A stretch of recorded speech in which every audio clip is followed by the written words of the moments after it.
peut-être le dernier atelier de médecine. Je continue à réfléchir sous quelle forme on va pouvoir continuer à poursuivre. Donc nous sommes le 10 mars 2018 et donc bienvenue à tous. Alors aujourd'hui, je vous suggère de commencer par faire une petite révision au sujet de l'ensemble des ateliers, des 29 ateliers qu'on a parcourus. On va refaire un brief très rapide concernant le système osseux qu'on avait déjà vu la dernière fois. Donc pour vous rappeler que on a le système nerveux central avec les deux hémisphères. Au centre, on aura ce qu'on appelle le diencéphale. Le diencéphale, que je vais appeler DI,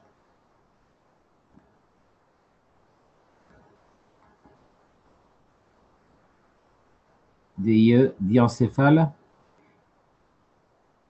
qui comprend le thalamus, qui est la partie qui nous intéresse le plus. Est-ce que tout le monde m'entend correctement? Oui, c'est parfait. D'accord, d'accord. Comme je me sers de mon casque, pour une fois, il marche du premier coup. Très bien. Donc, on a le thalamus, on a l'hypothalamus, avec l'hypophyse.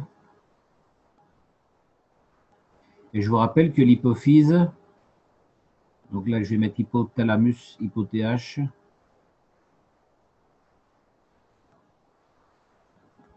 L'hypophyse, je vous rappelle que c'est la glande ou la partie qui gère l'ensemble du système glandulaire de toutes les glandes qu'on a vues avec le cours des Polonais, l'hypophyse ou la glande pituitaire.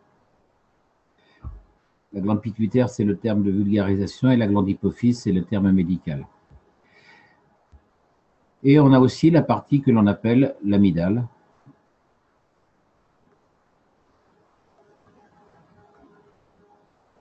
Amygdale.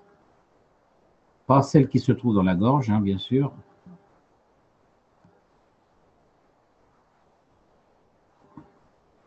Mais celle qui se trouve dans le diencéphale.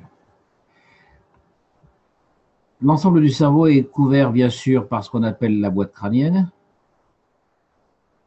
avec ici représenté les mâchoires. Voilà.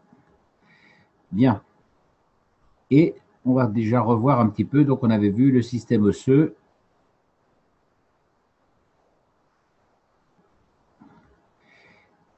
Sachant que le système osseux est un système qui est branché directement sur le système émotionnel, ou plus exactement, le système émotionnel a sous sa dépendance l'ensemble du système osseux, sans déléguer d'intermédiaire.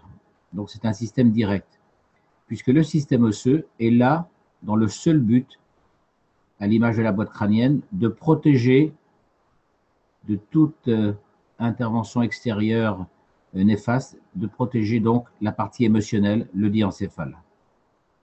Pour ce faire, on va avoir la création de globules blancs. Alors, c'est ce qu'on appelle les cellules précurseurs des globules blancs. Ce n'est pas les globules blancs pour l'instant, c'est plutôt les cellules précurseurs. Je vous fais grâce, puisque vous n'êtes pas tous censés être médecins, je vous fais grâce des termes médicaux pour aujourd'hui. Et on a les globules rouges. Tout ça, c'est fabriqué, donc ici, on est dans des cellules précurseurs, fabriquées dans la moelle épinière. Ces globules rouges et ces globules blancs notamment vont passer dans le thymus,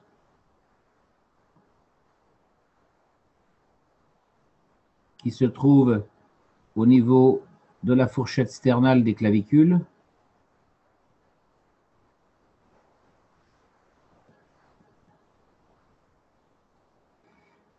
Et ça, c'est le sternum ici, et l'appendice xiphoïde avec les dernières côtes.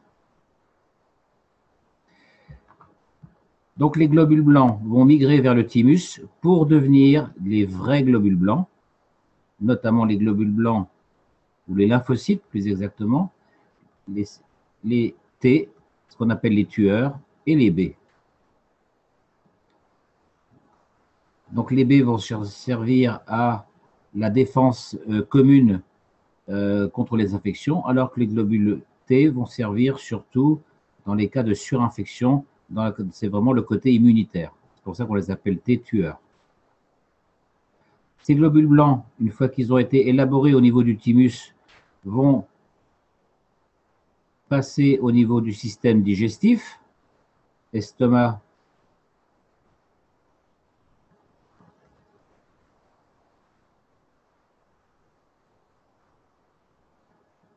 et intestin, pour ressortir ensuite à travers la barrière intestinale sous la forme de plasma d'échange de champs magnétiques MAGRAV, pour ressortir et rejoindre l'ensemble des os.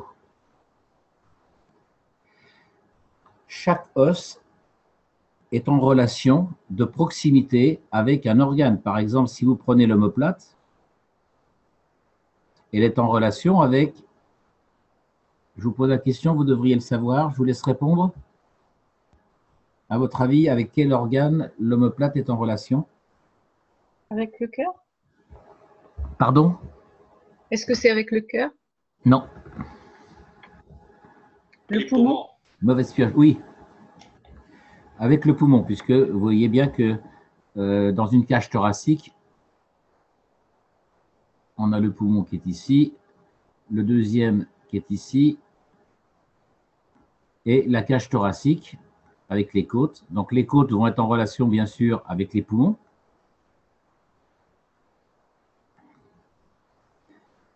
Donc le système osseux des côtes est en relation avec les poumons. Et on a ici derrière l'omoplate qui recouvre une bonne partie de la zone pulmonaire, notamment supérieure. Donc les systèmes osseux ici vont être en relation avec le besoin de CO2. Tous les os qui sont en rapport, qui sont proches du poumon. Donc on va avoir la partie supérieure également de l'humérus. On va le figurer comme ceci. Voilà, donc il va être également en rapport avec le CO2 des poumons. Donc chacun des os, notamment des os importants, est en rapport avec l'organe qui se trouve à proximité. Donc ça a une importance notamment dans l'élaboration du calcium ou au contraire la perte de calcium. Par exemple, dans un cancer du poumon, vous allez avoir le calcium qui va venir se fixer au niveau du poumon. On va avoir une calcification dans les poumons parce que le calcium, lui, va migrer depuis les os qui sont à proximité du poumon. Donc les omoplates et les côtes selon la localisation de la tumeur cancéreuse. Si c'est un cancer au niveau des hanches, eh bien, le calcium va être pompé à partir des os pour migrer vers l'organe, notamment l'utérus ou la prostate. Voilà, donc ça c'était pour le rappel au niveau, c'est très important, c'est vraiment le système osseux est là pour assurer la défense, notamment la défense physique en tant que barrière solide, mais également tout le système de production des globules blancs de façon à défendre l'ensemble de l'organisme au profit de la partie émotionnelle.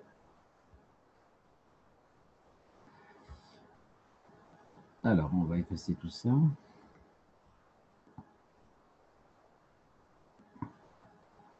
Est-ce que vous avez des questions à poser à partir de cette étape au niveau des poumons?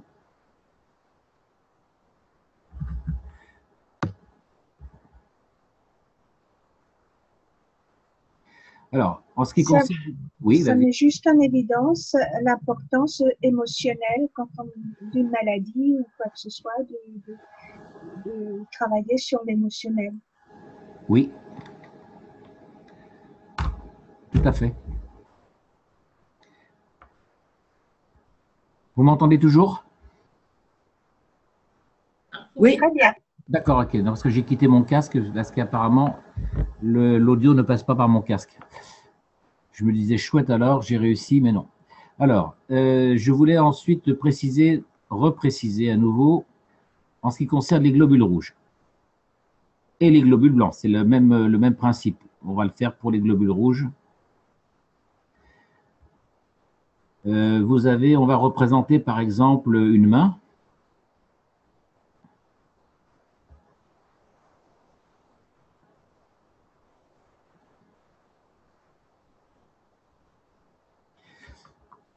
On va représenter un pied.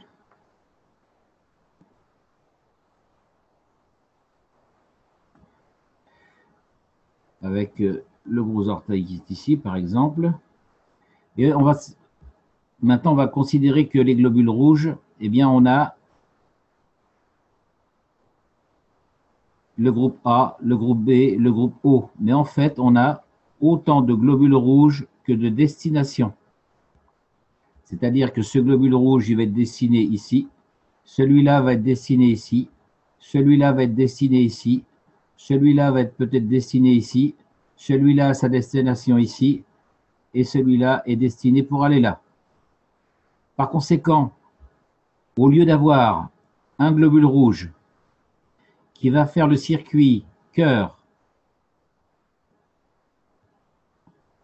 pour ensuite être redistribué ici, pour ensuite voyager ici, pour ensuite voyager ici, et ainsi de suite, même parfois retourner au cœur pour revenir, cette fois-ci au niveau du pied,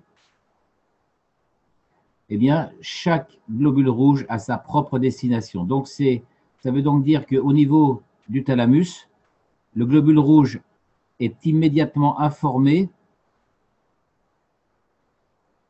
de la destination qui le concerne.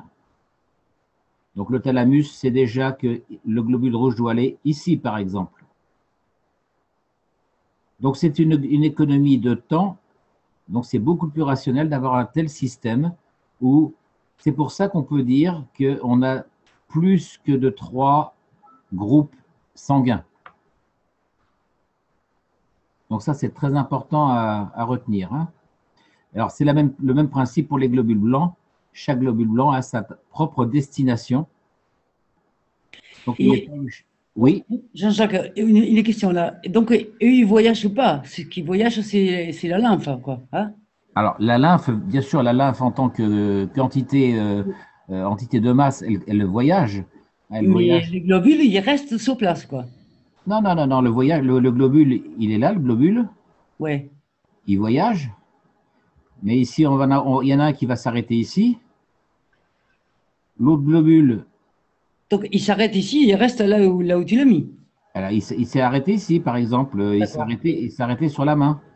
D'accord. Et les autres ils circulent, ils vont se mettre dans les endroits. Et puis les autres, alors par exemple, cet autre globule rouge, lui, il va continuer pour aller au pied. D'accord. Il y en a D'accord. un autre qui va s'arrêter pour aller à l'estomac. Et il arrive un moment où ils sont tous placés, non? Alors, une fois qu'ils ont atteint leur destination, ils retournent dans ce qu'on appelle les vaisseaux lymphatiques collecteurs D'accord. Et ils reviennent. et ils reviennent dans le système Faire un osseux. tour. Et ils reviennent dans le système osseux. D'accord. Waouh. Ok. Ok, j'ai bien compris. Merci. Ça y est, c'est clair là? Ouais. Donc, ça, c'est la même chose, que ce soit les globules rouges ou les globules blancs, c'est le même principe. Hein. Voilà. Donc, en fait, chacun descend à son arrêt. Par contre, pour le retour, tout le monde prend le même train. D'accord? Ouais. OK. Voilà, donc ça, c'était une précision par rapport à tout ce système circulatoire, globules rouges et globules blancs.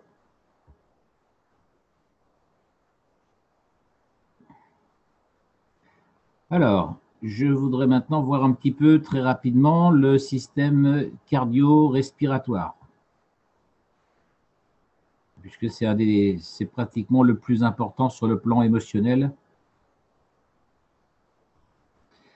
Donc, on a dit qu'ici, on avait au centre le cœur. Et on a dit que le cœur, elle était composé d'une enveloppe musculaire rouge. On va la dessiner comme ceci. Je simplifie le cœur. Ça, c'est du muscle rouge. Le muscle, ça s'écrit en abrégé MU. Moi, muscle rouge. Le muscle rouge appartient à la partie, je vous écoute. Partie,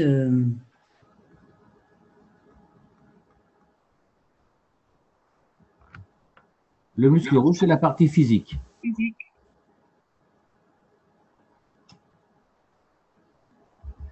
Et à l'intérieur, on a une partie tapissée blanche. C'est du muscle lisse, blanc, exactement du même type que les intestins, par exemple, ou le tissu pulmonaire. C'est un tissu blanc. Et tous les tissus blancs appartiennent au système autonome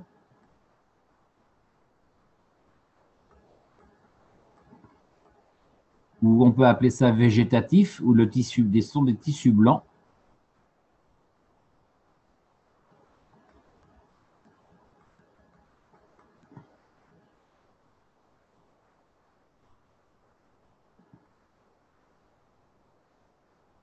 Alors autonomes parce qu'ils n'ont pas besoin de la conscience pour fonctionner, ils fonctionnent de façon strictement automatique, bien qu'ils puissent être modulés par la volonté. Donc ce système autonome, ce système de muscles blancs,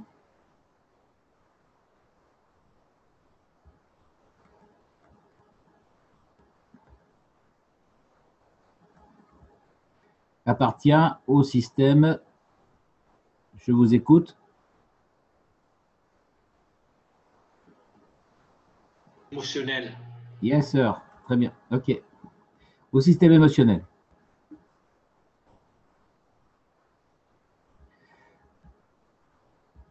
Donc, le cœur a deux attributs. C'est quasiment le seul organe qui a ces deux attributs, physique et émotionnel. Et c'est pour ça qu'on peut avoir une certaine discordance entre l'activité physique et l'activité émotionnelle, notamment en fonction de l'âge. Puisque le système émotionnel est un petit peu plus long à réagir que le système physique. Donc, étant donné que le système physique, lui, se renouvelle constamment, puisqu'on a un renouvellement cellulaire, quels que soient les organes, les cellules se renouvellent. Donc, le cœur va se renouveler à peu près sur une période de 3 ans. La partie physique, j'entends. Alors que le système émotionnel, lui, va réagir un petit peu plus que 3 ans.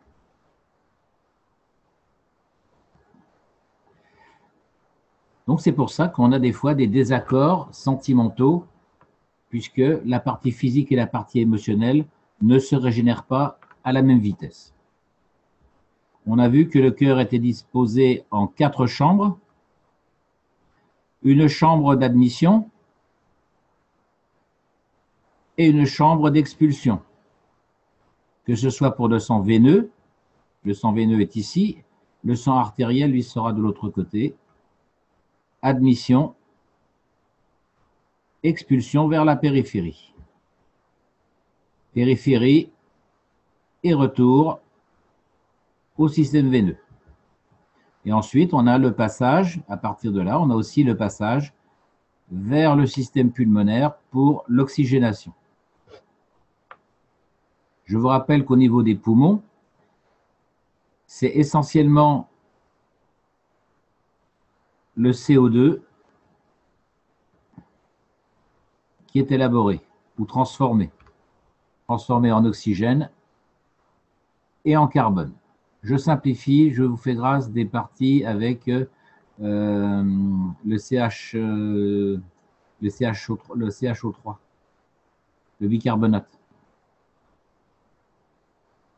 Simplement, ce que vous voulez, vous, en tant que non-médecin, rappelez-vous, donc c'est surtout le CO2 qui est utile pour l'activité des poumons, notamment par voie interne, par voie d'inspiration. Par voie externe, on peut utiliser le ZNO, puisque le poumon, étant un tissu blanc, on va utiliser le ZNO2, plus exactement, mais par voie externe, et non pas par voie inspiratoire. Donc, le ZNO, on va l'utiliser sous forme de patch.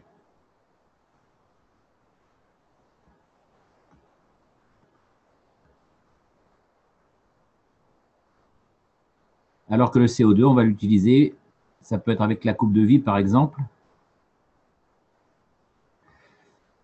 ou alors ça peut être directement avec les bobines de type Jean-Jacques Dermont que je vous ai montré, ou la bobine du docteur Rodrigo, avec ici une aspiration, ou la coupe de vie ou le narguilé.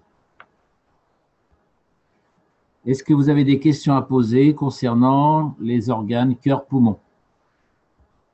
Alors bien sûr, je vous rappelle que cette entité, cette triple entité cœur-poumon constitue bien sûr le fameux schéma en triangle de réacteur.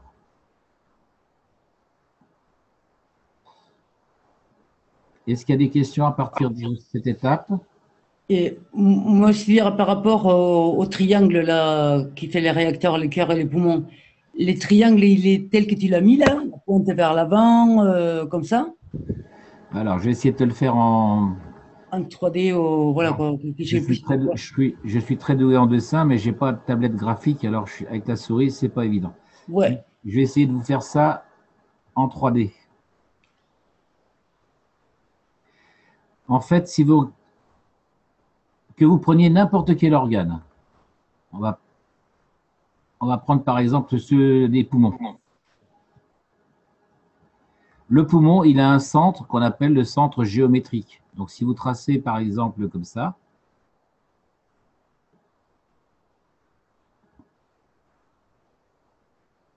voilà, plein de sortes de médiatrices. Le centre du poumon, il se trouve ici. On pourrait dire que c'est son centre de gravité, si vous voulez. OK. OK? Le cœur, c'est la même chose. Voilà. Et le poumon, le deuxième poumon, il est un peu moins grand, puisqu'il n'a que 2 lobes. Ici, on a 3 lobes. 1, 2 et 3. Je vous rappelle qu'entre le poumon 1, l'étage 1, l'étage 2 et l'étage 3, vous avez des gradients de pression veineux. Donc, des différences d'oxygénation entre le haut, le milieu et le bas. Donc, voilà nos 3 organes. Pardon. Et c'est où qu'il a le plus de pression? En bas ou en haut? Là. En haut. OK. Donc, si on regarde ces 3 organes, si on les regardait vus du haut, on aurait le poumon gauche qui se trouverait par exemple ici, le cœur qui se trouverait ici,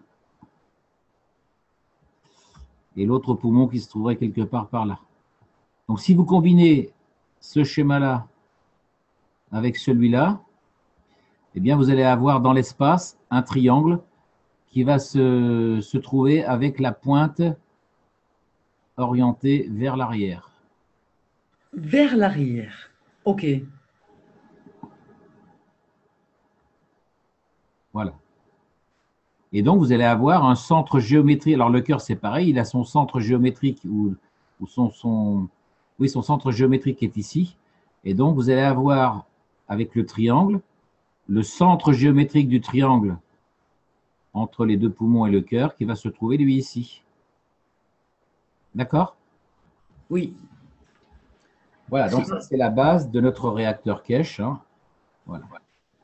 Je vous rappelle que ce centre ici, qui est le centre géométrique ou le centre de masse, ce centre, c'est ce qu'on appelle le centre végétatif.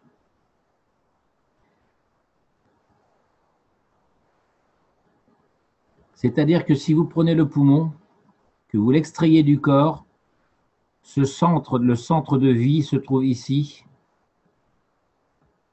C'est-à-dire que votre poumon va continuer à vivre pendant 2 à 3 minutes. Avec le cœur, vous sortez le cœur de la poitrine, pour une transplantation cardiaque, vous le sortez, il va continuer à battre pendant 2 à 3 minutes.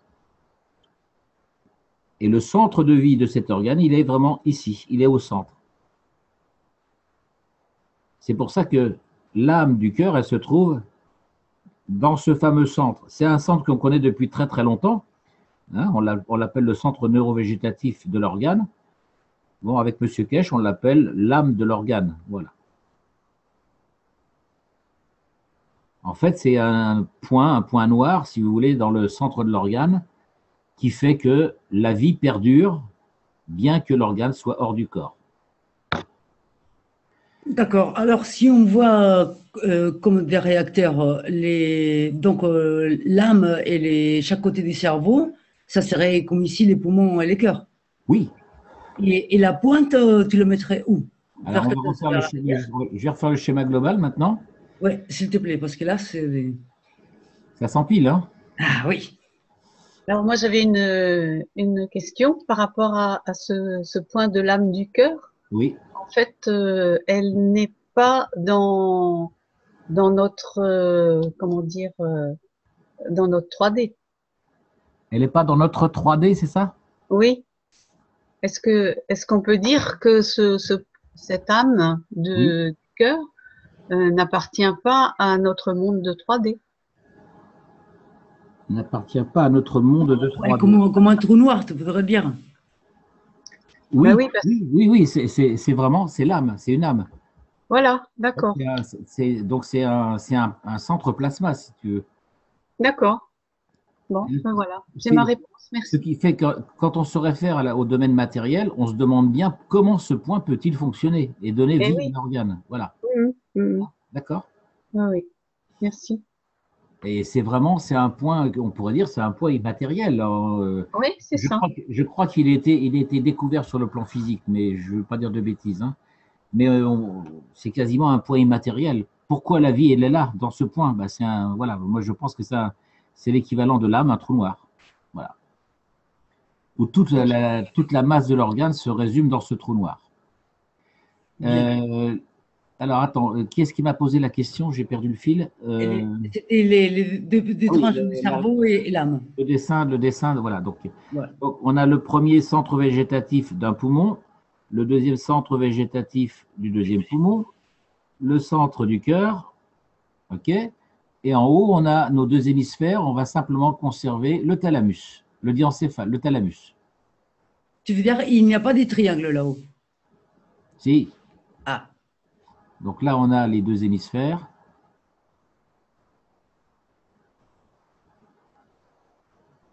Et là, on a encore un triangle. OK?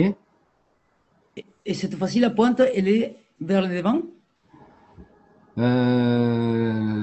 ne veux pas te dire de Non. bêtises. La pointe. La pointe est vers l'avant. Hein, puisqu'en fait, le diencéphale, il a cette forme-là, en gros, et le thalamus, il se trouve vers l'avant. Hein. Ouais, donc voilà, ok. Donc c'est bien à l'avant. Donc, voilà, donc si on prend un hémisphère cérébral, le centre, il va se trouver là. Le deuxième centre, il va se trouver de l'autre côté, sur l'autre cerveau. Ça, c'est le deuxième cerveau. Hein, donc, on a le triangle qui va être orienté pointe vers l'avant. D'accord? Parfait. Bon. Et alors, vu qu'on est… Et après, je m'arrête. Et il y a un troisième centre dans le corps. C'est au niveau des intestins. Donc, si maintenant on regarde bien, donc on prend ce centre-là, le thalamus, Voilà, qu'on connecte avec les centres… et qu'on le connecte avec poumon. Donc, je fais d'abord le triangle de base, ici, cœur et poumon, et qu'on relie les trois. On va obtenir un centre géométrique qui va se trouver ici. Ouais. Et c'est quoi ce centre géométrique? Eh bien, c'est là… Le thymus? Le thymus. Waouh, ça y est, ça commence à rentrer. C'est bon, c'est bon.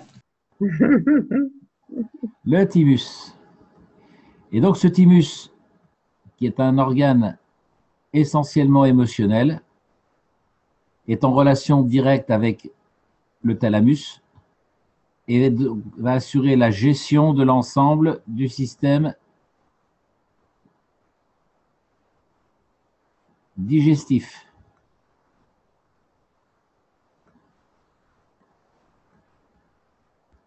Donc c'est lui qui puisque le thalamus, le diencéphale et le thalamus, bien sûr, vont dicter ce dont a besoin l'organisme, notamment pour protéger via le système osseux de quoi a besoin l'ensemble du corps, qu'est-ce qui doit être produit comme globules blancs, qu'est-ce qui doit être transporté par les globules blancs du point de vue nutritif à travers le système digestif. Donc c'est le thymus et le diencéphale qui dictent ce dont a besoin l'organisme à travers la fonction digestive. C'est OK? C'est pour ça qu'on dit que, que les intestins, c'est un deuxième cerveau. Oui. Alors, revenons aux intestins. Il n'y a pas un petit triangle là-bas aux intestins?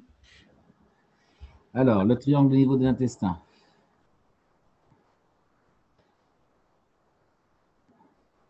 Alors, au niveau digestif, alors les intestins, ils fonctionnent.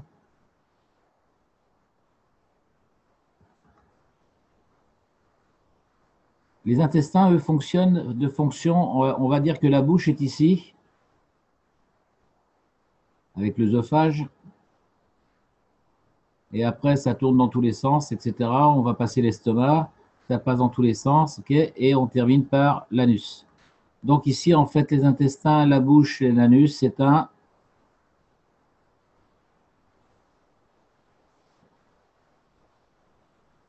système. Un tube, un entonnoir. D'accord. C'est un tore, comme un tube. Oh. Effectivement, vous avez une entrée ici, giration, comme dans un évier, ça tourne, et donc c'est éjecté sous forme de matière. Voilà. Donc ça entre sous forme de matière, c'est transformé en plasma, et ça ressort en forme de matière à ce niveau-là. OK? Ouais.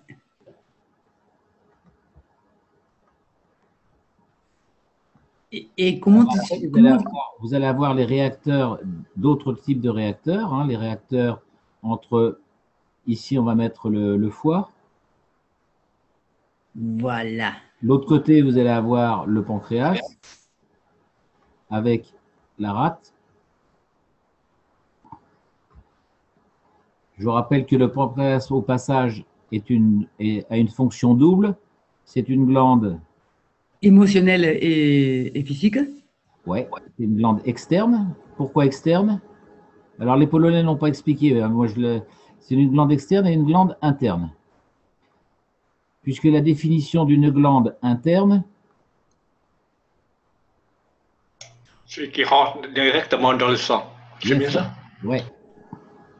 Donc, la glande interne déverse ses hormones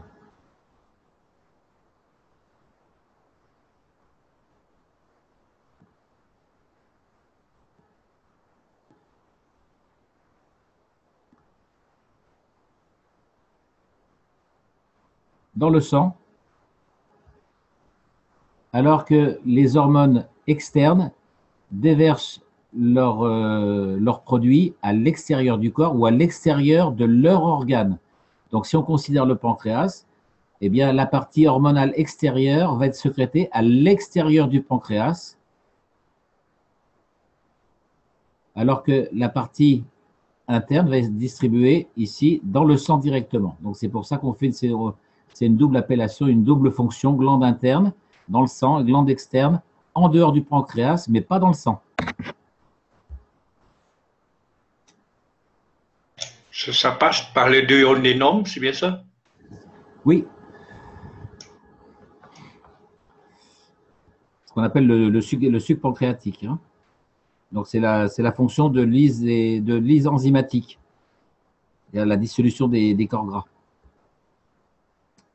Bien. C'est bon, on continue? Ouais. Attends, non, on continue là. Tu n'as pas fait le triangle du bas encore. Ah là là. Alors, le triangle. Excusez-moi, mais c'est important où il est positionné. Alors, l'intestin, lui, il a pour fonction de... La vraie fonction de l'intestin, c'est en fait d'agir comme une bobine autour. Wow. Donc, donc, il agit comme une self autour des autres organes, notamment la partie de l'utérus. C'est pour ça que cette fonction de self autour de la partie utérine, de l'utérus, permet d'alimenter de façon plasma le bébé. Le baby. Oh, il est beau, en fait. Voilà. OK. Alors, je reviens sur mon triangle. Parce qu'après, on va me dire, mais il n'a pas fait son triangle. S'il te plaît. J'ai effacé mon foie. Oui, tu as effacé ton foie. Voilà. Alors,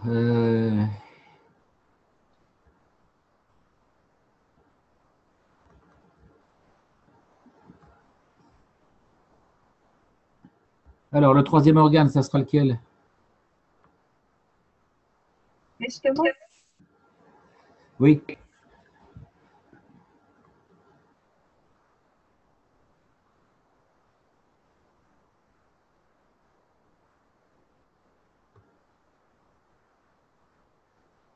Voilà, donc vous allez avoir un triangle, estomac, voilà. Toujours avec un centre géométrique qui se trouve au milieu du triangle. Ensuite, on va voir les deux reins.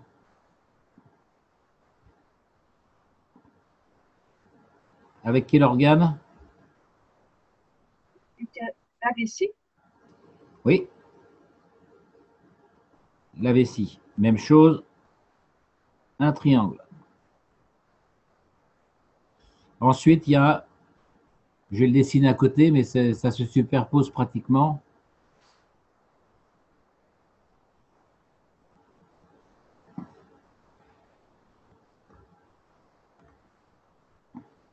Donc, à peu près c'est un petit peu en dessous, hein. On aura les deux ovaires.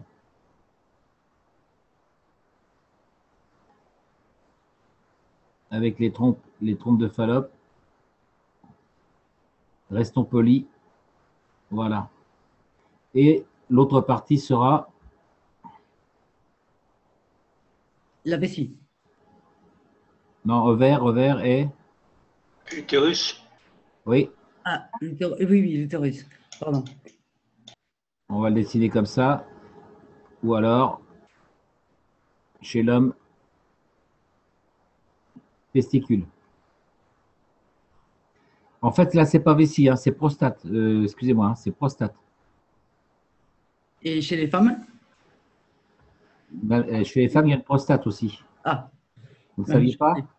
Non, je viens de je suis enchanté. Hein. Alors, chez la femme, bah, attendez, alors. Attends. Et tous ces triangles, les trois triangles derniers que tu as dessinés, les pointes, ils sont vers les devants? Ah là, je sais plus, je sais pas. Un jour, j'aimerais bien que tu fasses un dessin comme ça. Oui, c'est vrai, je devais le faire. Il faut que je note ça, tiens. Note-le pour deuxième fois parce que c'est moi qui t'ai posé la question. Oui, il faut que je refasse. Quelqu'un m'avait demandé justement. J'ai bien t'offrir une tablette graphique, mais vraiment du fond du cœur, quoi. Hein, ça fait longtemps que je veux me l'acheter, mais ça coûte 700 ou 400 euros. Alors.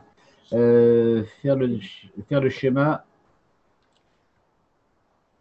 des réacteurs. Le schéma des réacteurs corporels. OK. Alors, savoir si la pointe est en avant ou en arrière, honnêtement, je ne sais plus. Bon, un jour, je le saurai. Ce n'est pas très important pour nous, simplement, parce que ça relève de calculs mathématiques à partir justement du calcul des centres de gravité de différents organes. Hein? Ouais, mais moi, dans mon idée, à moi, ce serait que ça tournerait dans un sens ou dans l'autre. Ça tournerait dans un sens ou dans un autre. Voilà, l'effet qu'il y ait la pointe à l'avant ou la pointe à l'arrière. Non, ça tourne pas vraiment. Si tu veux, c'est. Oui. Et les champs plasma, bien sûr, ils tournent sur eux-mêmes, mais si tu veux, le diagramme, le schéma des triangles, il ne tourne pas en vérité. Nous, on l'a fait tourner dans une animation vidéo, c'est pour que vous ayez une représentation en 3D, si vous voulez. Ah, d'accord, ok. Non, ça ne tourne pas de cette façon-là. En fait, si tu fais la figure, c'est comme la structure, elle reste fixe, mais l'énergie du plasma. Voilà. Mais là, ici, l'énergie, elle tourne. Oui. Là, ici, ça tourne. Là, ici, ça tourne. C'est ce qu'on, bon, c'est des, voilà, chaque centre tourne. Oui.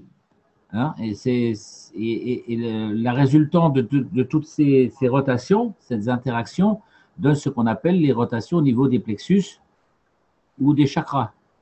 D'accord. Voilà. Et bien sûr, étant donné qu'on peut ramener ça à une sorte de longueur d'onde, en fait.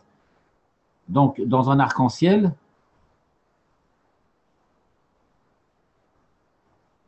vous avez, on va depuis le violet plutôt vers le rouge, avec les rayons gamma ici. Et ici, ici on a encore les ondes radio, par exemple. Donc, chaque longueur d'onde ici a une couleur ou une longueur d'onde, si on la représente du point de vue électronique. Oui. Et on va dire que ça, c'est du rouge. Et ça sera de l'ultraviolet. Donc, vous voyez, une onde beaucoup plus courte. Ouais. Voilà. Et c'est pour ça que nous l'apercevons dans la matière, on l'aperçoit de façon rouge ou de la façon ou violette. Donc, chaque plasma, ici, de par sa rotation, sa vitesse de rotation, sa dimension va posséder une couleur. Et c'est pour ça que dans les chakras, eh bien, vous allez avoir différents types de couleurs. Et que la totalité de l'aura du corps humain va avoir la couleur blanche. La totalité de toutes les longueurs d'onde émises par le corps. OK? Oui. Sachant que le corps humain, ça c'est un rappel, le corps humain émet un certain type de longueur d'onde ou de champ plasma avec une somme de certaines couleurs, mais l'environnement, lui, le corps reçoit de l'environnement et le total ici va vous donner un certain type de longueur d'onde.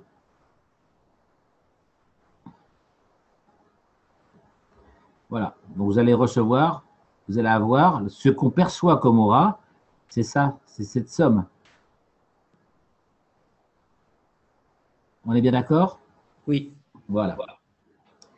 Chaque organe va avoir sa propre couleur plasma. Selon que le plasma tourne à la bonne vitesse ou à la bonne dimension, eh bien, vous aurez une couleur plus ou moins différente en fonction des individus. Voilà, donc on a un premier triangle ici en haut, une première pyramide plus exactement. Ici, on va avoir un autre triangle, plus le triangle des ovaires avec les prostates. Je rappelle que chez la femme, il y a également une prostate. Je vous ferai le schéma tout à l'heure. Et chez l'homme, c'est la même chose. Et si vous réunissez l'ensemble de ces centres, eh bien, vous allez avoir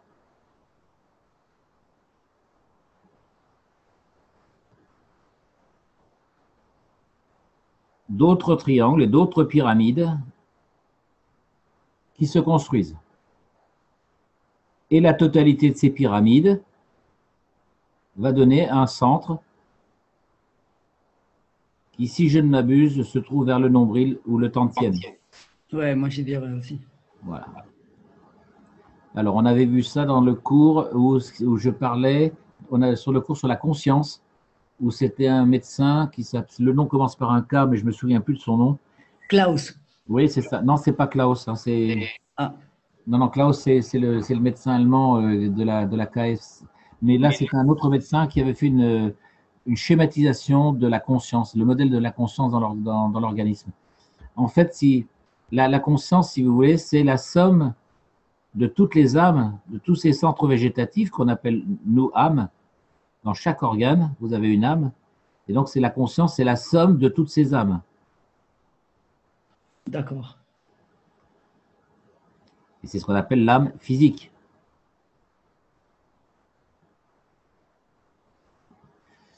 Alors, Merci beaucoup, Jean-Jacques, hein, c'était super. c'est bon là, je peux effacer? Oui, oui, oui. Trop tard, j'ai effacé. Oui, je sais. Trop tard. Qui est-ce qui est présent aujourd'hui? Corinne, Lee, Guyenne, Chantal, Chantal, Catherine, Catherine, ah oui, Raymonde, Raymond, ah d'accord, ok. Christiane. Christiane, les abonnés, d'accord, super. Jacques, Jacques, ah oui, Jacques, merci. Entre parenthèses, pendant que vous êtes encore là, je fais encore un grand merci à tous ceux qui m'ont aidé gentiment et gracieusement. Merci encore. Alors, on va pas se dire merci pendant 107 ans non plus, mais il faut le faire quand même. Non, mais c'est bien de les dire, c'est bien de l'écouter, c'est bien. Merci, c'est bien. Alors, je voulais vous parler de la prostate féminine. Vous saviez qu'il y avait une prostate chez la femme? Hélas, non. Pas du tout. Ah, c'est dommage pour vous, mesdames. Eh bien, jusqu'à présent, ça allait très bien, mais maintenant, je suis ravi d'en avoir une. Hein. Bah, sur le plan physique, vous ne savez pas ce que vous perdez. Alors, on va dire que ça, c'est le pubis. c'est pas le point G? Voilà. Ah, ben alors, Et je donc, savais. voilà. Donc, vous avez ici, donc, vous aurez ici le clitoris. Le clitoris a des expansions au niveau des grandes lèvres. Qu'est-ce que je dessine mal? Voilà. Bientôt, ça ira mieux. Voilà. Et le point, et ici, vous avez donc la vessie. Alors, je la dessine au-dessus, mais c'est. Attends, je vais refaire mon dessin. Je vais supprimer une partie. Voilà. Donc, ça, c'est le pubis, l'os. Ici, vous avez donc le clitoris. Et ici, vous avez à voir l'urètre avec la vessie. Et vous avez la prostate qui se trouve ici chez la femme. Alors, c'est une mini-prostate, puisque dans le développement embryologique, eh bien, la prostate chez la femme est beaucoup plus petite, mais elle existe malgré tout ici, et c'est le fameux point G. Oui, c'est parce que nous, les femmes, on a toute l'installation à l'intérieur. Toute l'installation, voilà, tous les meubles sont à l'intérieur. Voilà, donc ça c'était un complément, comme quoi, donc c'est ce qui vous permet de dire qu'on a le fameux triangle avec les ovaires. Hein. Parfait. Voilà. Et le deuxième ovaire sera ici. Voilà, voilà, ça c'est un complément d'information. Merci. Donc c'est la prostate qui permet d'assurer une partie de la lubrification génitale. Alors, on a parlé des organes. Est-ce que vous avez des questions ou est-ce que vous voulez qu'on parle d'un organe particulier qui vous viendra à l'esprit? Ça peut être tout type de questions. Hein.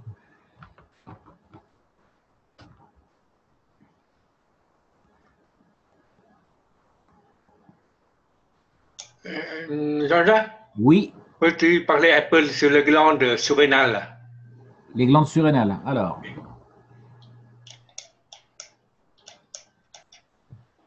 voilà l'image du rein. Et les glandes surrénales vont se trouver au-dessus, comme un chapeau. Donc le rein, lui, il est chargé d'assurer la filtration. C'est-à-dire qu'à la sortie, vous allez avoir des rentrées de certains matériaux et des sorties de certains matériaux qui vont aller vers la vessie. Les surrénales, elles, font partie du système des glandes internes et elles vont notamment gérer la pression artérielle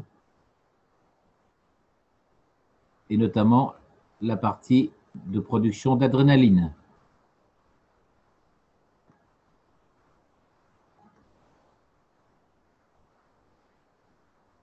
Ce système est sous la dépendance de quelle glande?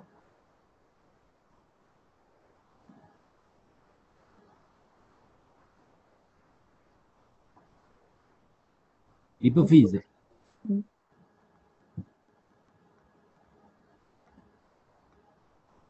Ou la glande pituitaire.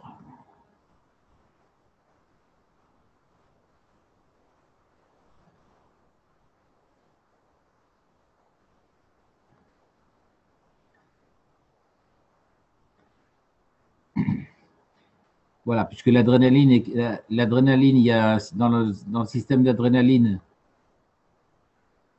l'adrénaline accélère. C'est pour ça que les Anglais l'appellent l'adrénal hormone. Donc l'adrénaline, c'est ce qui fait monter la tension, la pression. Voilà, en ce qui concerne les surrénales, vous avez besoin simplement de ça. Par contre, au niveau embryologique, au niveau de la croissance, vous avez la colonne vertébrale qui est ici, avec ici le nombril qui se trouve à peu près par là. Le bassin va se trouver ici.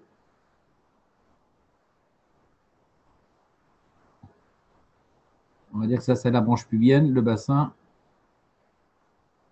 Et donc, les reins, au départ, vont se situer quelque part par là pour ascensionner et rejoindre les capsules surrénales qui se trouvent ici. Donc, on les appelle les capsules surrénales puisque ça forme une capsule sur le rein. Donc, le rein va migrer, ascensionner pour venir se coller à la glande surrénale. Ça, c'est donc au cours du développement embryologique.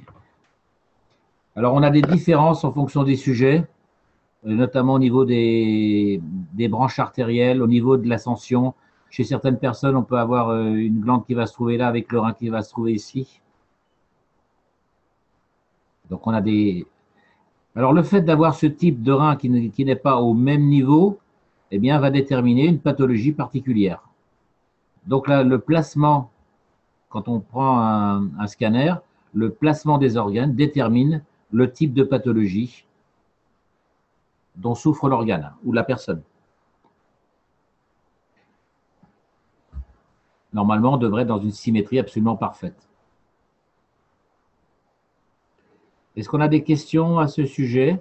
Ça va, Guyenne? C'est bon pour toi? Oui, oui, ça va. Ah, il y a encore une chose. J'ai lu, c'est le thymus. Le thymus, c'est il fait la croissance de la naissance jusqu'à 35 ans seulement. Après 35 ans, le thymus, c'est comme des intègres. C'est bien ça? Tu parles du thymus, c'est ça? C'est sur le... Oui, mais tu parles de quel organe? Le thymus? Oui, le thymus. Oui, oui, tu as raison. Tu as raison. C'est-à-dire qu'au niveau de l'hypophyse, on a ce qu'on appelle la sécrétion de le growth hormone, l'hormone de croissance, qui va dire, agir au niveau du thymus.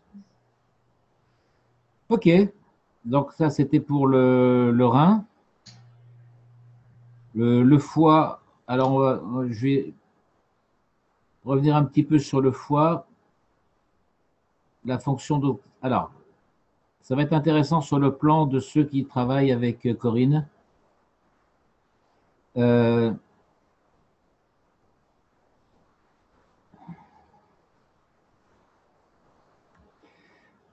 cœur, on ne va pas le faire. Ici, on a ce qu'on appelle le diaphragme. Et ici, on a ce qu'on appelle le foie. Chaque fois que vous allez inspirer, notamment avec le poumon droit, vous allez donc, puisque c'est le diaphragme qui fonctionne de façon automatique, lorsqu'on vous dit en relaxation ou en résonance ou en méditation de laisser faire la respiration, c'est-à-dire que la conscience ou la volonté au niveau cérébral n'intervient pas, c'est simplement ici, ça respire, rappelez-vous bien, le terme exact c'est ça respire. C'est pas à vous de respirer, c'est ça respire. Alors vous allez me dire, mais ça respire quoi? Bah, ça respire. Le ça respire, on va l'appeler le ça, alors en technologie cache, on va l'appeler l'âme.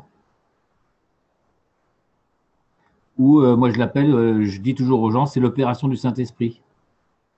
Voilà. Ok. Ça respire parce que c'est comme ça, c'est l'âme. Voilà, c'est l'opération. J'aime bien le terme opération du Saint-Esprit parce que ça évite de réfléchir à quelque chose de matériel. Je trouve que c'est un petit peu, c'est un terme plein d'humour qui désamorce un petit peu tous les phénomènes de vouloir tout comprendre. Donc le diaphragme, lui, il monte et il descend par l'action donc de la simple pression atmosphérique en fait. L'opération du Saint-Esprit, c'est la différence de force de champ maghrave entre l'extérieur et l'intérieur du corps, donc des poumons notamment. Et donc le poumon va se gonfler sous l'action du diaphragme. C'est le diaphragme qui travaille en premier. C'est lui qui agit comme une pompe. Le poumon se remplit, se gonfle. Donc le diaphragme, il va se retrouver non plus ici, mais il va se retrouver ici. Et donc il va appuyer sur le foie. Et donc, la simple opération respiratoire agit comme une pompe au niveau du foie. Et donc, le foie va donc expulser le sang, ou au contraire, le pomper pour être aspiré. Donc, le foie agit comme un cœur sous la dépendance du travail conjoint, diaphragme, poumon. Rappelez-vous de ça, c'est vraiment très important à percevoir. Non vouloir respirer, laisser entrer l'air. Et une fois que l'air va commencer à entrer, eh bien, on va petit à petit, par différentes techniques, on va laisser entrer l'air, laisser entrer l'air, laisser entrer l'air. En fait, le travail, c'est de réaliser, de vaincre cette peur d'étouffer. Donc, on va laisser entrer l'air. Alors, il y a la technique qui consiste, je vous l'avais montré la dernière fois, de laisser on fait un premier empilement respiratoire, un certain volume. On ne bloque pas la glotte. On attend un petit peu. Deuxième temps, on remplit à nouveau. Donc, on aura un volume qui va être celui-là, un volume total. On a ajouté 2 volumes. On fait une pause. On ne bloque pas la glotte. Et on laisse encore entrer l'air davantage jusqu'à ce quasiment son maximum. Où là, on peut ajouter une sorte de volonté passive. Je ne sais pas si je me fais bien comprendre. C'est volontairement, on laisse entrer, on laisse entrer, on laisse entrer jusqu'à avoir le volume complet pulmonaire. Et ensuite, expiration en une seule fois. Voilà. Est-ce que vous avez des questions à poser par rapport à ça, ce travail respiratoire? Est-ce que cette respiration peut aussi se faire coucher ou il faut être debout? Alors, on peut la faire coucher, il n'y a pas de problème. D'accord. Merci. Sauf que le fait de le faire coucher… Ça appuie moins sur les fois? Alors, attendez, je vais vous faire un autre schéma. C'est plus difficile de le faire coucher que… Enfin, c'est une autre forme de travail. C'est pas plus difficile ou moins facile ou plus facile. C'est une autre forme de travail. Mais on peut le faire, les deux peuvent se faire. Hein. Après, c'est une question de choix. Si vous faites la respiration debout, vous avez la cage thoracique qui est comme ça. Ça, c'est la colonne vertébrale.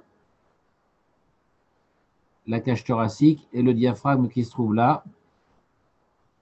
Quand on est debout, je tremble, je tremble, je tremble. Voilà, donc ça, c'est l'abdomen. Hein. Ici, vous avez le diaphragme et ici, vous avez les poumons. Lorsque vous êtes debout, les viscères ont tendance à tomber comme ceci. Donc, vous avez la pesanteur des organes, donc fait que les organes descendent. Donc, le diaphragme, il n'a pas de résistance. Donc, il va pouvoir descendre ici. Il n'a pas besoin de vaincre une résistance.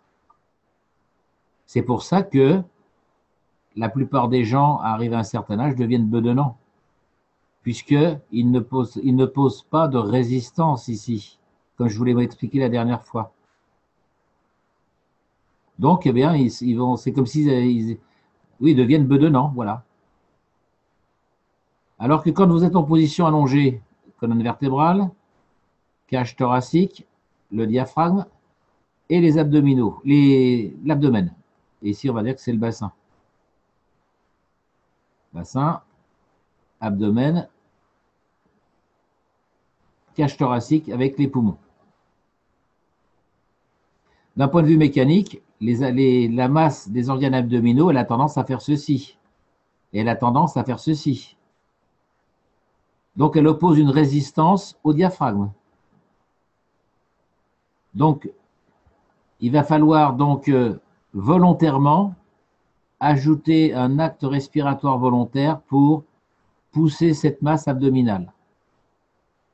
C'est ce que la plupart des praticiens ou des enseignants vous disent.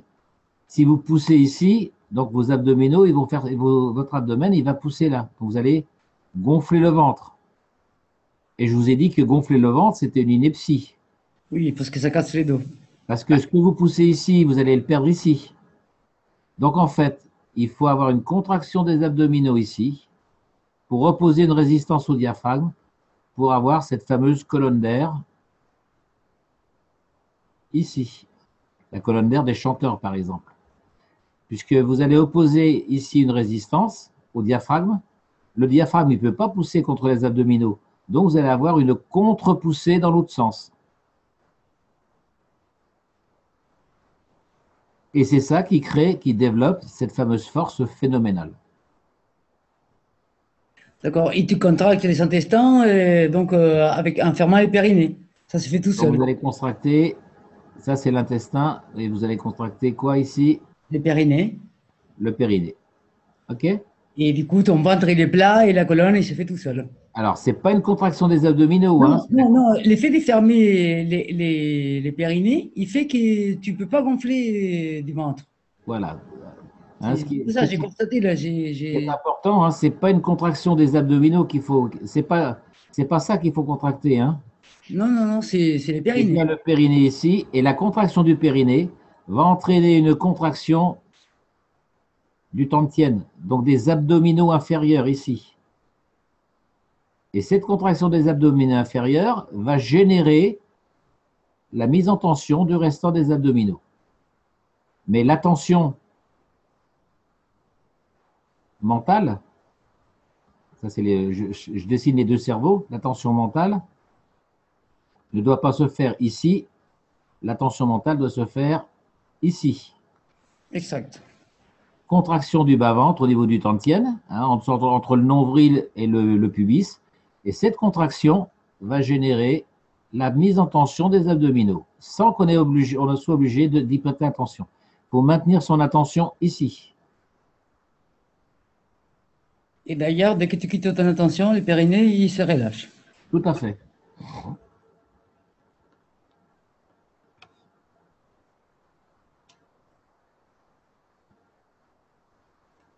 Avez-vous des questions à ce sujet-là?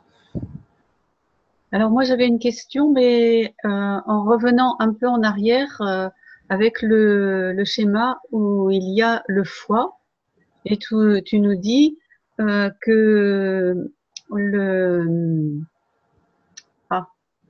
diaphragme, Oui. il travaille tout seul en fait. Oui. Que se passe-t-il lorsque le diaphragme est bloqué et qu'il ne fait pas son travail? Le diaphragme n'est jamais bloqué. Quand il est bloqué, tu es mort.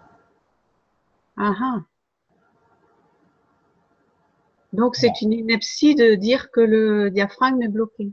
Oui. Alors, fondamentalement, oui, c'est une ineptie. Maintenant, on peut dire qu'il y a des gens où le diaphragme va se scléroser et qui fonctionne à minima. D'accord. C'est-à-dire que normalement, le diaphragme, il devrait être capable de faire ceci. Ça, c'est la cage thoracique. Voilà. Le diaphragme, il devrait être capable de descendre jusque-là. Voilà. Et ben, on va avoir certaines personnes où le diaphragme, il va rester là-haut.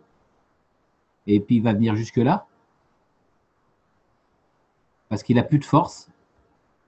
Il manque de fibres musculaires efficaces. Donc, il va faire ça simplement comme course. Puis, il y en a d'autres, ça sera le contraire. Le diaphragme, il va rester en bas.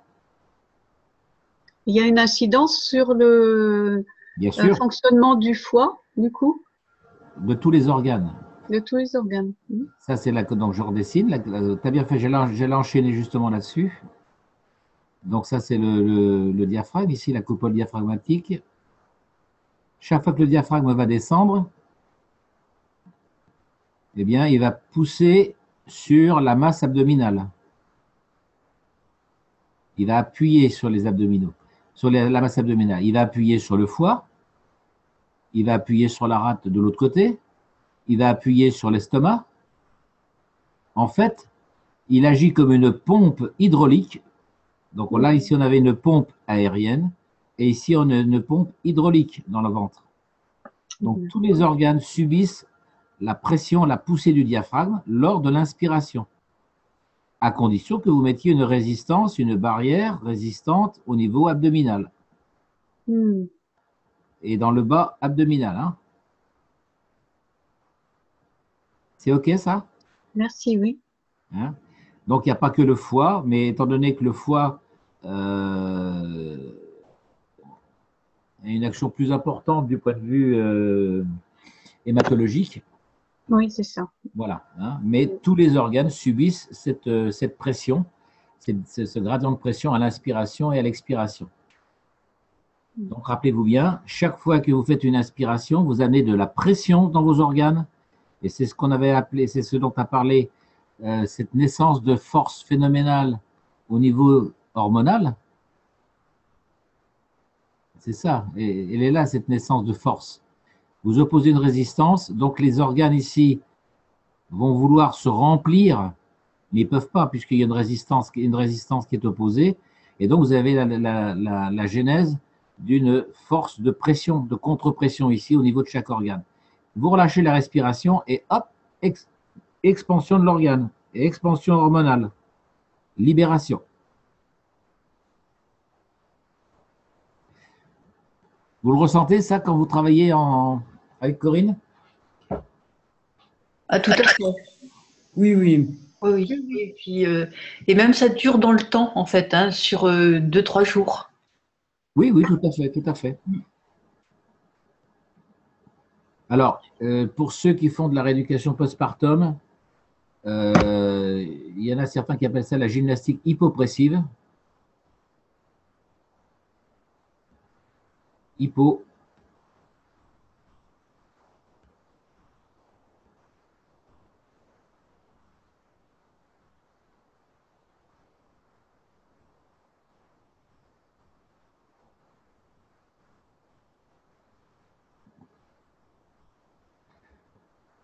Voilà. Et en fait, c'est la reprise et la copie conforme de la respiration du Qigong. Alors, on l'a appelé hypopressive parce que vous savez que quand vous devez décrire une soi-disant nouvelle méthode, vous devez modifier impérativement le nom. Mais en fait, c'est la respiration exacte répliquée du Qigong.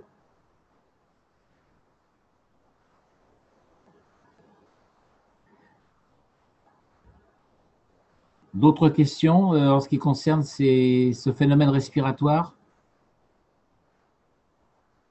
Alors, pendant qu'on parle de la respiration, je vais vous parler de la respiration par la peau. Oh oui. Alors, c'est pas facile à expliquer, ça me vient juste à l'esprit maintenant. Ça fait tellement longtemps que je devais écrire un bouquin là-dessus. Ça fait 30 ans que je me dis que je vais faire un bouquin, mais je ne l'ai toujours pas fait. Bon, Alors, fais-nous un PDF au moins. Hein. Alors, vous respirez. Alors, la chose principale, ça, c'est censé être votre tête. Ça,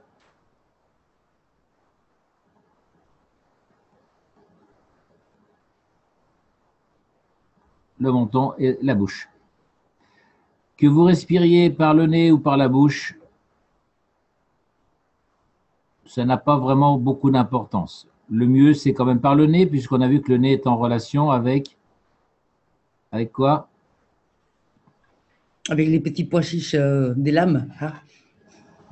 Alors, il est en relation avec le thalamus direct et avec la petite cavité ici qui se trouve entre les deux sinus. Vous avez une petite cavité ici, extrêmement importante, qui est en relation avec le troisième œil. Donc, vous faites entrer l'air. Donc, le nez est une gare de triage émotionnel. On a vu que chaque parfum, on va dire le parfum de lavande, il a cette longueur d'onde. Le clou de girofle, il a cette longueur d'onde, etc. Une autre longueur d'onde pour la rose. Et donc, chaque longueur d'onde a son propre capteur. Donc, c'est un peu comme pour les globules rouges et les globules blancs. Chaque longueur d'onde a son capteur et sa destination instantanée au niveau du thalamus. Il n'y a pas besoin de faire de triage. Bien, lorsque vous respirez, donc ça va arriver au niveau poumon,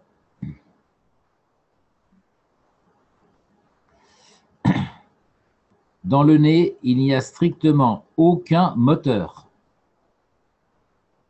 Alors, il faudrait que je puisse vous faire l'image en vidéo.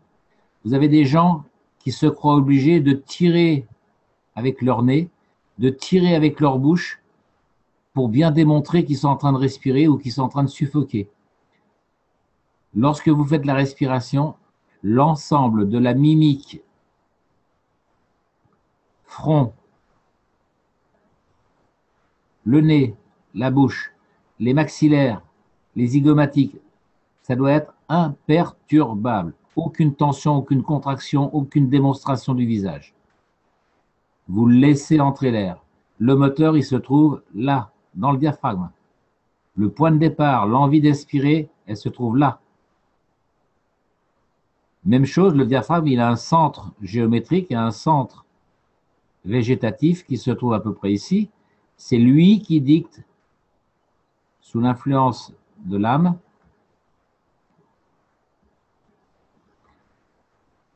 c'est lui qui dicte le rythme du diaphragme. Le rythme du diaphragme, il est là pour assurer la survie. Lorsque le diaphragme est bloqué, donc je le répète, le diaphragme bloqué, du point de vue en termes bruts,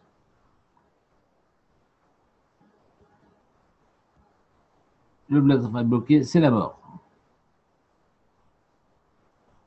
C'est-à-dire qu'il n'y a plus de respiration.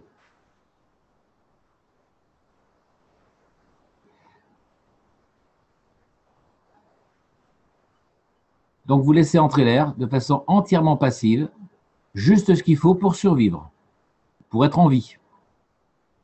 La conscience n'intervient pas, ou on pourrait dire que c'est la conscience, la globalité de l'âme émotionnelle, qui dicte le rythme respiratoire en fonction de l'environnement. Donc, si vous êtes en altitude ou si vous êtes au niveau de la mer, si vous êtes en train de fournir si vous êtes en forêt, vous allez avoir un rythme respiratoire basique qui sera plus ou moins différent. Donc, ce rythme respiratoire, il va être le suivant. Voilà, une certaine cadence à laquelle on est confortable, qui ne demande pas d'effort particulier. Ça respire, ça souffle, ça respire, ça souffle. On n'a pas besoin de s'en occuper. Maintenant, on peut consciemment, en écoutant son âme, sans peur d'étouffer, on peut laisser entrer davantage d'air pour augmenter la capacité respiratoire.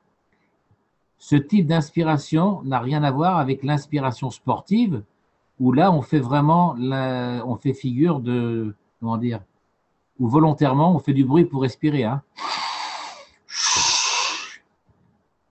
Tandis que là, c'est on laisse entrer l'air, on laisse entrer l'air, on laisse entrer l'air de plus en plus. Lorsque vous allez laisser entrer l'air, l'ensemble de votre corps, puisque votre cage thoracique est passé de ce volume-là à ce volume-là, l'ensemble de votre corps va faire la même chose. Il va passer de ce volume-là à ce volume-là. Même chose pour les jambes. Les jambes sont passées de ce volume-là à ce volume-là. Et on a vu que la peau, elle a cette forme-là, la peau. Avec des zones qu'on a appelées lors du cours sur la peau, on a appelé ça les effets Hall, c'est-à-dire que vous avez le champ magnétique qui franchit ce trou pour délivrer un champ magnétique dans un sens ici et de l'autre côté dans l'autre sens. Donc, on a interaction du champ magnétique extérieur, production de champ magnétique et d'électricité. Donc, la peau est vraiment percée. Alors, c'est des trous nano, bien sûr, hein, puisqu'on est dans une structure nano. Et donc, ces trous nano permettent au champ magrave, notamment celui de l'oxygène, de pénétrer et de passer la barrière cutanée. Autrement dit, on pourrait dire que vous imaginez que votre corps, c'est un ballon de baudruche qui au départ était comme ça, mais à force de le gonfler, eh bien, il va devenir, au lieu de rester matériel, il va devenir un peu comme immatériel. Et l'air passe à travers. Et au centre, vous avez les os. Les os ont une structure nano. C'est le même principe pour les os.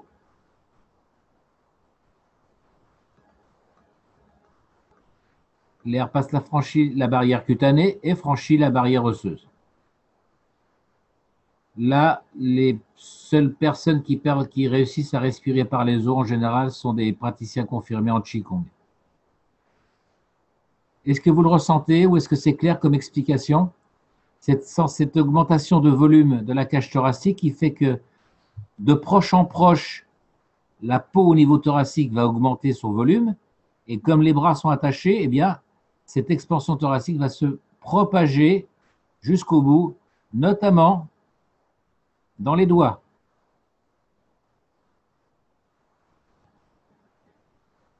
Et c'est là que vous allez sentir les fourmillements ou l'électricité ou l'impression d'avoir des gants de boxe, des mains énormes.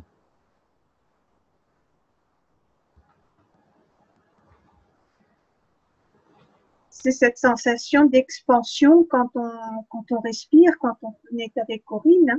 Vous allez avoir l'impression d'avoir un corps démesuré. Tout à fait. Mais comme vous êtes le corps est dans la matière, vous allez avoir une opposition de la pression atmosphérique extérieure. Et donc, c'est ça puisque votre corps, lui, il a envie de s'expandre. L'environnement extérieur magrave, lui, où la pression atmosphérique va s'opposer. Et donc, vous allez avoir ici une contre-pression et là, une sensation de force démesurée.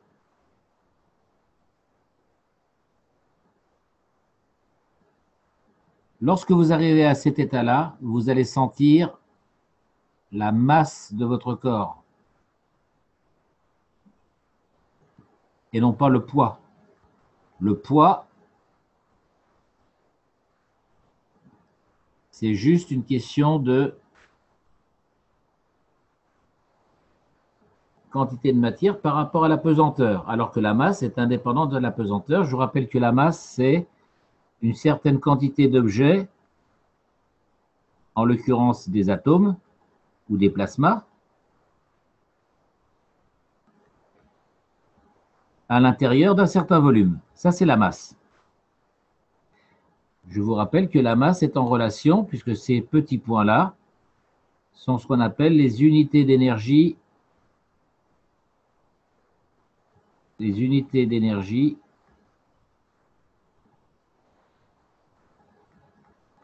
Planck. C'est l'unité de mesure.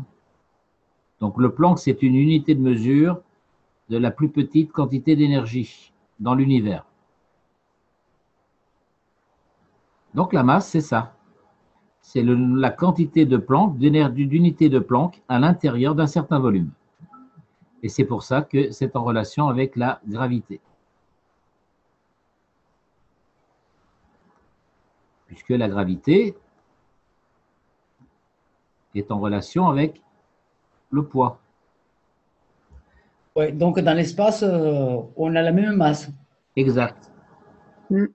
C'est Mais ce qui ça. fait- Donc, l'intérêt de la technologie cache, c'est qu'on travaille avec la masse et non pas avec le poids, Et oui. puisqu'on fait varier la gravité. Et c'est ce qui fait sentir à certains moments comme si on n'était plus, comment dire, vraiment Les pieds sur attaché au sol, quoi, en fait. tout à fait, Ouais. tout à fait. Mm.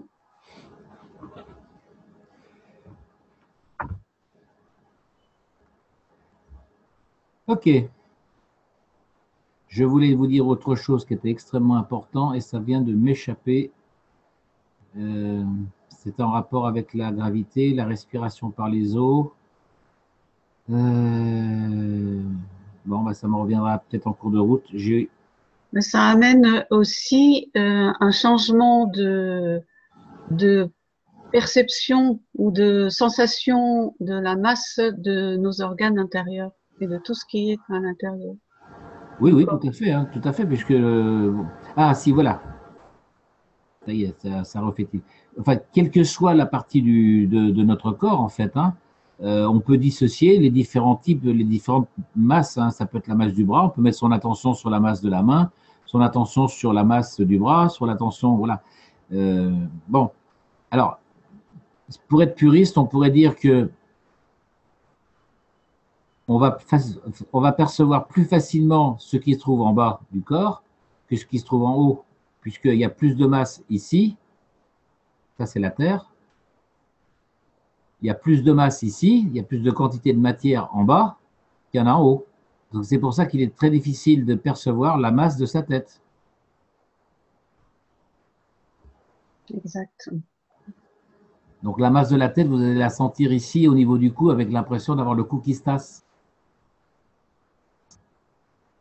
Et en fait, ce qu'il faut, c'est percevoir la masse de sa tête. Il faut la laisser tomber vers le bas, laisser tomber la cage thoracique vers le bas, laisser tomber vers les jambes. Un peu comme si le corps allait se ratatiner vers le bas. Donc vous jouez avec cette force de ratatinement vers le bas et l'obligation de rester debout ou assis. Et c'est mieux de le faire debout. Hein. Mais ceux qui ne peuvent pas, ils le font assis. On sent très très bien la même chose en position assise. Alors, ça me revient, ce que je voulais expliquer, c'était ça.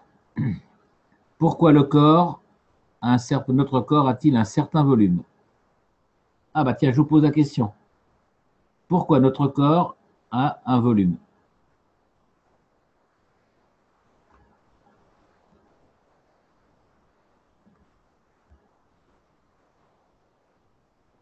Oh là là, qu'est-ce qu'il est en train de nous faire aujourd'hui? Parce que Un magistral. Hein? le volume, ça correspond à l'eau, au pourcentage d'eau. Non. Non. Parce qu'on s'est densifié dans la matière. Ah, ça s'approche.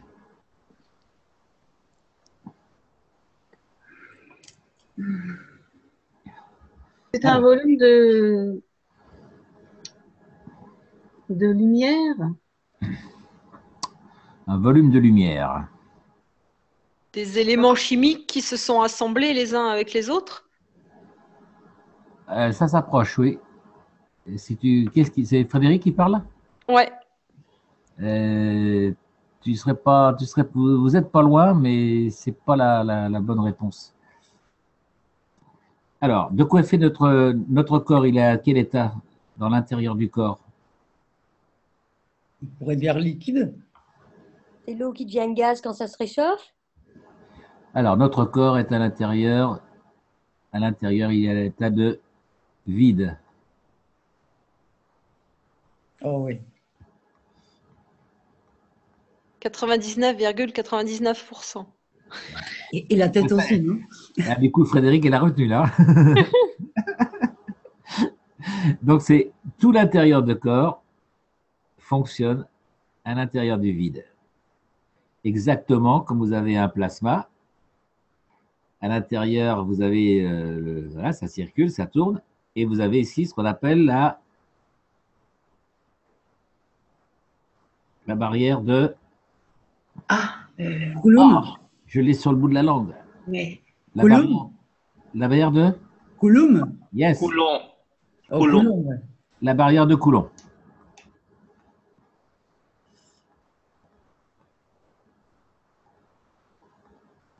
Non, c'est un M. Voilà. Donc, c'est la limite à partir de laquelle le plasma n'a plus d'efficacité.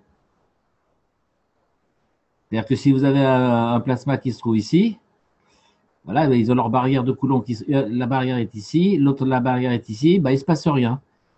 Par contre, quand le plasma il va arriver là, à ce moment-là, ils vont interagir tous les deux. Donc, c'est ce qui permet de positionner les plasmas l'un par rapport à l'autre, ou deux aimants l'un par rapport à l'autre. Donc, le corps est à l'état de vide. Un vide. Maintenant, à l'extérieur de ce corps, on est dans la matière. Alors, si on prend par exemple le gaz carbonique, je vais vous faire deux schémas, vous me direz lequel est le bon pour vous. On est dans la matière. Donc, on a du carbone ici et on a de l'oxygène.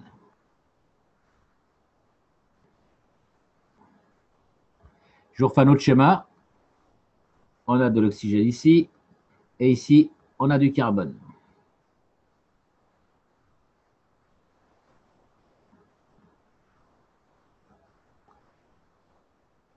Alors, quel est le schéma qui va… attends, tu as fait le même. Non, il y en a un qui Oui, touche. tu as fait les deux mêmes schémas. Regardez bien. Il y a des carbones qui touchent et des carbones qui ne touchent pas. Yes. Ah, d'accord. Donc, oui, oui, ça c'est du carbone. Voilà, ça c'est une particule de carbone. Particule de carbone. Voilà. Et ici, on est aussi dans le carbone.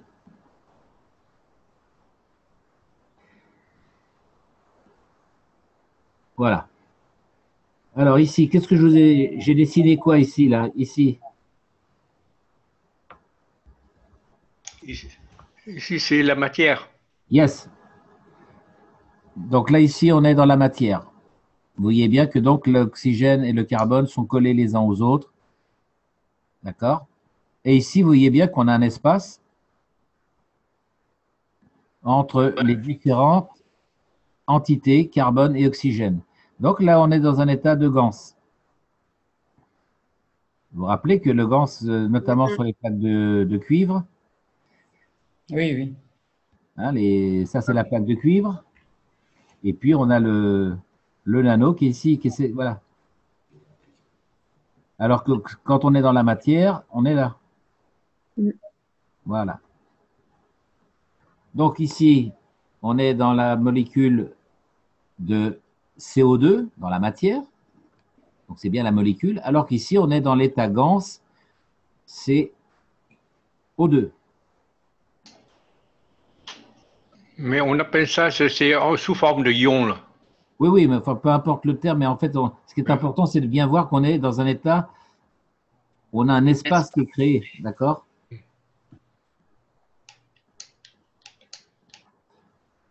Voilà, donc la différence entre les deux, c'est que dans la matière, on n'a pas d'espace, les entités sont collées les unes aux autres, c'est ça qui donne la matière, alors qu'ici, on est dans un état de ganse avec des espaces, et vous voyez donc bien que l'espace occupé ici est bien plus grand que l'espace occupé ici. Ok. Si vous transposez ça ici, eh bien, vous allez avoir un espace ici qui est beaucoup plus important qu'à l'extérieur. Voilà comment se crée le volume du corps humain, parce qu'il est à l'état de ganse à l'intérieur. Et donc, vous avez une expansion des différentes, non pas molécules, mais des différents états. Donc, je les redessine ici. Et oxygène. Donc, si vous en faites plein, vous allez vous apercevoir que vous occupez beaucoup plus d'espace parce que vous êtes dans un état ganse avec le vide. Si vous n'aviez pas le vide, vous n'auriez pas l'état de Gans. Ça veut dire que quand on est en état de respiration, comme on disait tout à l'heure, eh bien, on crée en nous un état de Gans de plus en plus important. Absolument. Voilà. Super. Jean-Jacques, Oui, est-ce que je peux donner une notation? Puisque tu sais, les médicaments là, qu'on oui. fabrique maintenant, c'est de la matière. Simplement de la matière. Les médicaments, oui. Oui, mais c'est pourquoi si on met ces médicaments dans le CO2, dans l'eau plasma CO2, dans une semaine, il devient des ions. Tout à fait. Alors, avec ces ions-là, on fait un transport comment on dit, on appelle ça, c'est, Transfert de charge. pas charge, mais on appelle mémorisation de l'eau Oui, pour boire, c'est tout. oui, tout à fait. Puisque c'est pour tous les médicaments, hein, Oui, oui. n'importe quel médicament et n'importe quel produit alimentaire, nutritif.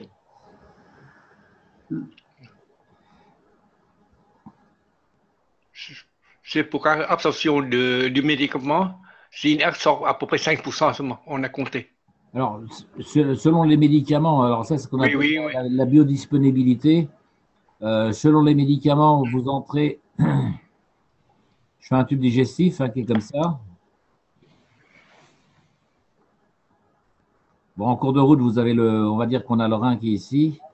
Là, vous faites entrer, vous prenez un médicament à 100%. Et selon les types de médicaments, vous allez ressortir ici avec 10%. D'autres, ça va être 20%. Voilà, etc. Et donc, ce qui va être absorbé dans l'organisme, bah, ça sera des fois 50%, des fois 40%. C'est ce qui sera réellement utilisé dans le corps. Après, que ça soit à bon escient ou que ça soit à mauvais escient, ça dépend des médicaments. Si vous prenez des statines, à part certaines, dans l'état actuel de la médecine, de sa compréhension et de sa connaissance, les statines peuvent être efficaces parce qu'on a strictement les statines, provoquent des désagréments musculaires parfois insupportables pour certains patients. Donc, il faut faire la balance entre qu'est-ce qui est le plus vital. Est-ce que c'est la survie du patient au prix de certaines douleurs musculaires ou pas? Ça, dans la conception médicale actuelle. Voilà. Parfois, le patient, il vaut mieux qu'il ait des douleurs musculaires au prix de sa survie cardiaque. Toujours est-il qu'avec la nouvelle technologie cache, on peut se passer des statines. Personnellement, je devrais en prendre et j'ai toujours dit au médecin, il n'est pas question que je prenne des statines. D'autant plus que le cholestérol, la compréhension du cholestérol, puisque c'est pour ça qu'on prend des statines, ça change tous les ans. Parce que le cholestérol, c'est un précurseur hormonal. Bien, donc c'était sur ça que je voulais mettre l'accent, c'est cette notion de volume qui a un lien notamment avec ce que je viens de vous expliquer par rapport à l'accroissement et à la respiration par la peau et par les os. Voilà. Donc, de façon plus précise, c'est ce phénomène-là du fait qu'on est à l'état de Gans, conjointement avec la différence respiratoire des champs magraves extérieurs et intérieurs, que vous allez créer cette ouverture des pores, aussi bien au niveau de la peau qu'au niveau osseux.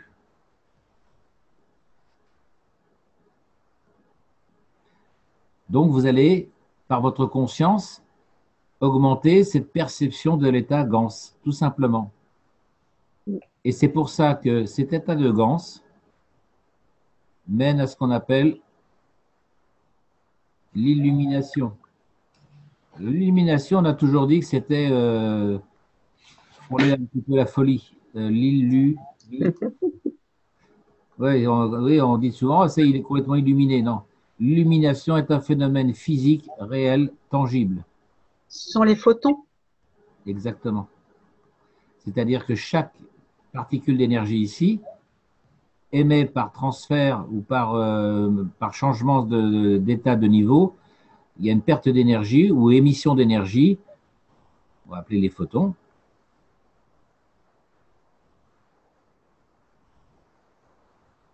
Et ces photons donnent la lumière. Donc on pourrait dire, quand je vous ai montré l'image de Dali, l'image où il a peint sa femme avec plein de petites sphères qui représentent en fait les atomes, eh bien on peut dire que votre corps, ça c'est la tête, le corps, les jambes, tout ça devient brillant.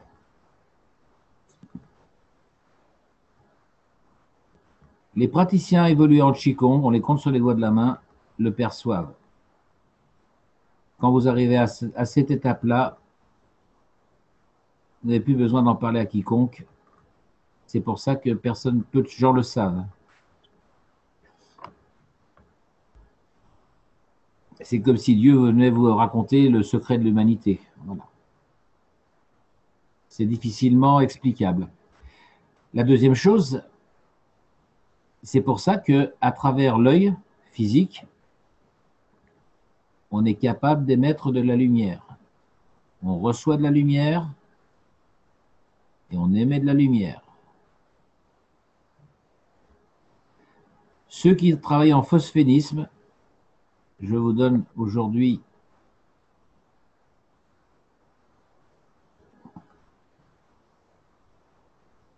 à mon sens, c'est la meilleure école d'initiation et de perception de tous ces phénomènes. Phosphénisme.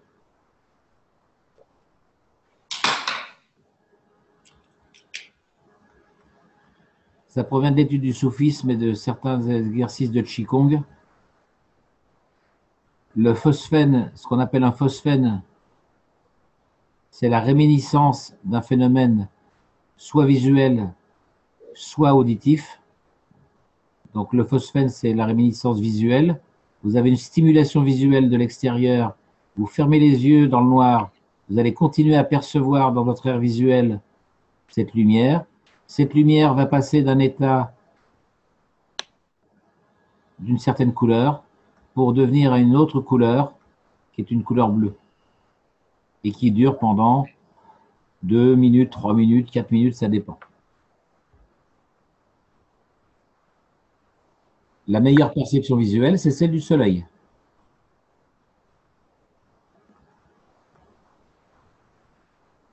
Donc vous vous amuserez, vous regardez le soleil, pleine face, pendant 10 secondes, pas plus. Hein. Vous allez percevoir donc l'émission photonique du soleil ou le champ magnétique du soleil. Vous fermez les yeux, vous mettez un bandeau pour être bien dans le noir et vous allez percevoir la réminiscence, la persistance d'une lumière qui va devenir au départ qui va être rouge. Elle va passer au vert ensuite pour devenir bleu avec un halo gris. Si vous combinez cette lumière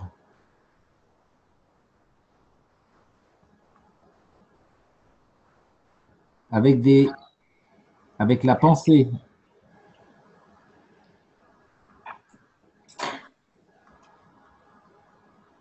et des balancements de la tête de gauche à droite ou d'avant en arrière ou en rotation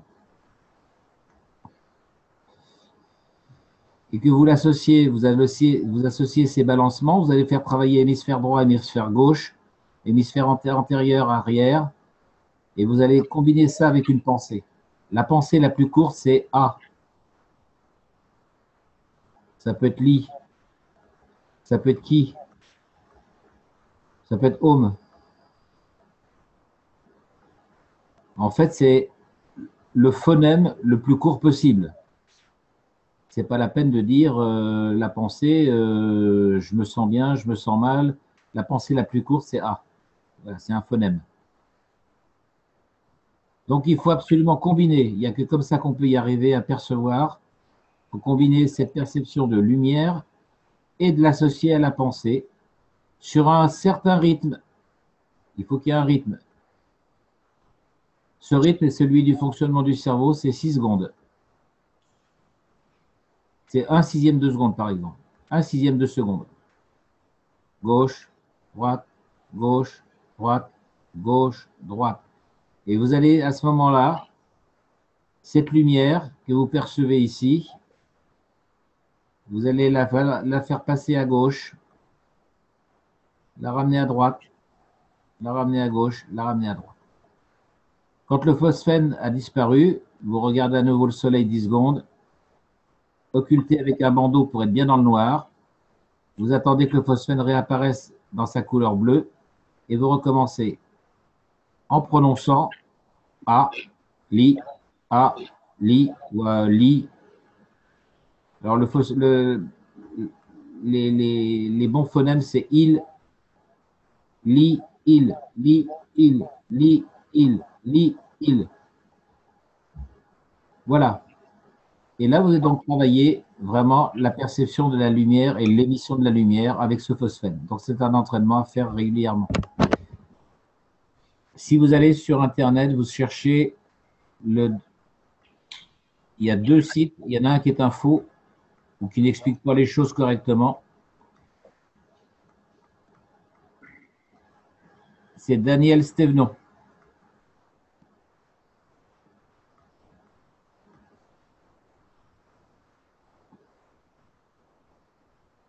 Frédéric, est-ce que je te l'ai envoyé le cours ou pas? Oui, tu me l'as envoyé. À ce moment-là, ça serait de renvoyer ça à tout le monde pour avoir une initiation un petit peu à ce que c'est que le phosphénisme. Pour moi, c'est vraiment ce qui se rapproche le plus de ce que nous, on travaille avec les champs magraves. C'est vraiment la perception des champs, la lumière. Donc, tout ça, le phosphénisme a pris son origine dans le soufisme et dans une partie, alors je crois que c'est bouddhisme, hindouisme, enfin c'est une partie du Tibet, si je ne m'abuse, surtout. Est-ce que vous avez des questions?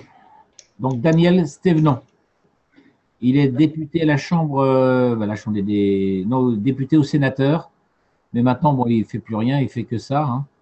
Et il a été initié par le docteur, alors le médecin qui a initié ça, c'est le docteur Lefébure.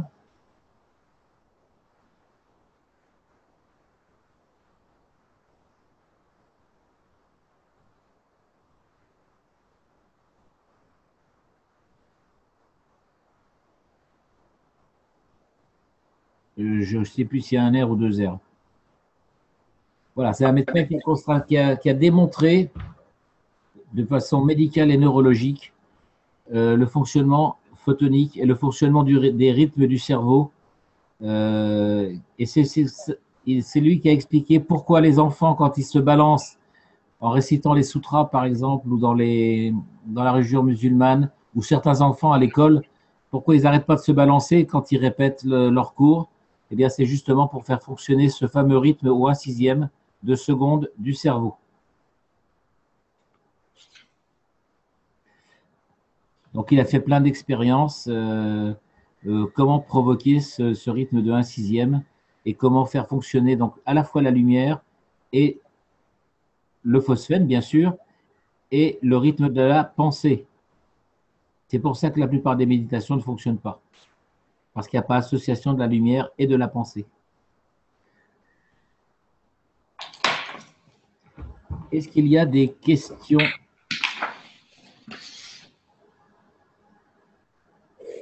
Donc, Frédéric va vous renvoyer, donc, je ne sais pas où, l'ensemble. Alors, ce n'est pas vraiment les cours au complet, hein, c'est les cours basiques et les explications du phosphénisme. Je vous invite vraiment à regarder ça. Donc, si vous le faites et vous commencez, n'allez pas au-delà de 10-15 secondes en regardant le soleil. Par contre, vous pouvez aller, si vous voulez le faire, avec une simple ampoule de 400 watts, vous aurez déjà une bonne perception du phénomène. L'idéal, c'est une ampoule de 5000 Kelvin.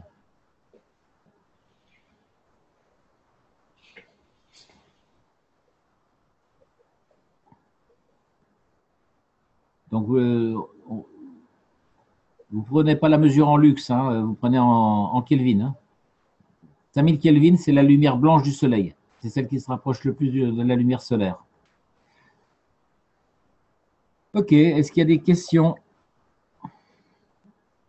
Bon, je pense que pour aujourd'hui, c'est pas mal. Oui, il va falloir digérer tout ça. Bon, c'est un cours qui déchire, c'est ça que tu as dit? Non, digérer.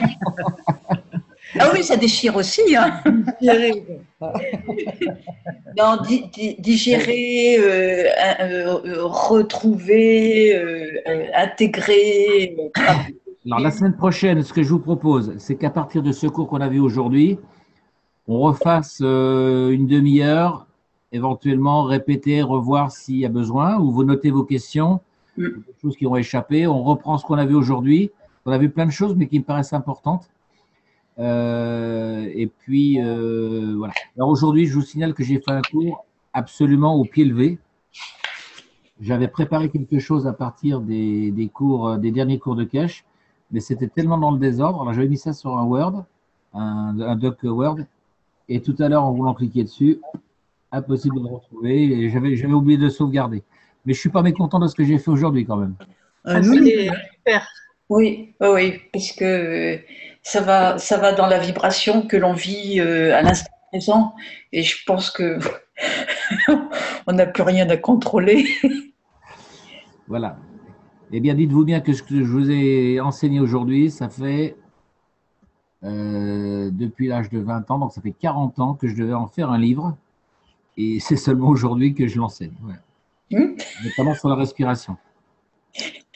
Eh bien, nous sommes ravis d'avoir été les premiers. Hein. Ah ben, on est extrêmement gâtés. Hein.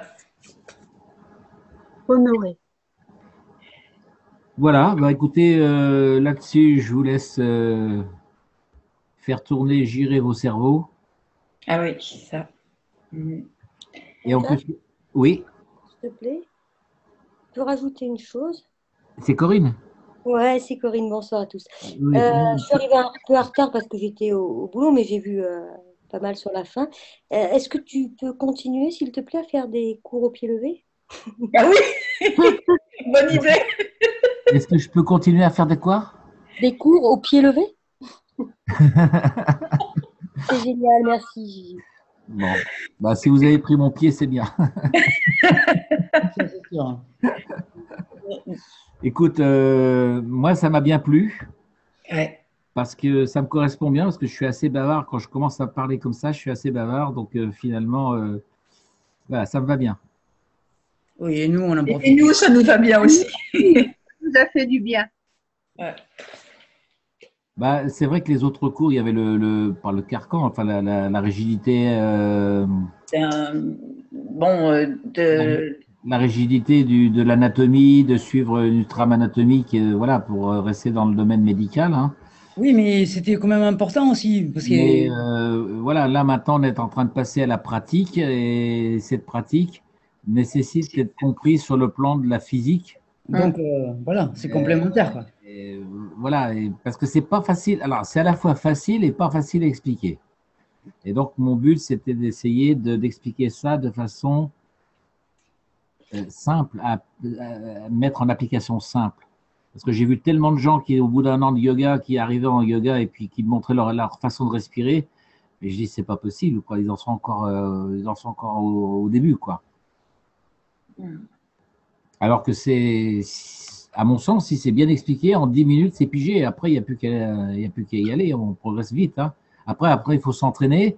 Par exemple, ici, pour percevoir cette notion de vide, plus vous allez vous entraîner, plus vous allez être démesuré. Après, ce n'est même plus un entraînement, c'est quelque chose qui se fait spontanément. Oui. Maintenant, je le fais pratiquement au cours de la journée, spontanément, en fait. Hein. Donc, quand je dis entraînement, c'est oui. Faut le faire perdurer. Faut le faire perdurer. Hein. Mais après, ça devient, automatique, en fait. Hein. Ouais, une fois que tu as compris, que tu as pratiqué, c'est clair que ça devient automatique. C'est impressionnant, oui. Mais il faut passer par la pratique d'abord. Alors, ça dépend de où tu y en es, quoi. Hein. Si ça se trouve, avec très peu, tu y arrives, quoi. Hein. Ouais. On doit le pratiquer, ouais. C'est clair. Bon, et ben, bon entraînement, entraînez-vous. Merci.